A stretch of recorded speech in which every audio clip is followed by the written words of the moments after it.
balik nga tayo sa Dark Continent kung saan nga patuloy pa rin nangyayari ang labanan.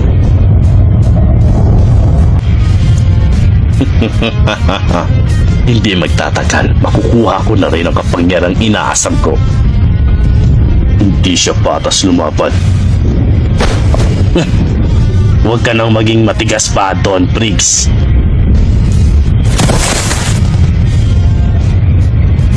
Sinasabi ko naman sa'yo, kung ayaw mo mawasak ang buong lugar na ito, ibigay mo na sa akin pangyarihan.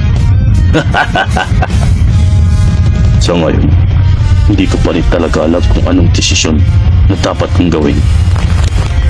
Kung tatapusin ko siya, bago kong magawa yun, ay baka nagkamit niya na agad ang pampasabog na itinanim niya.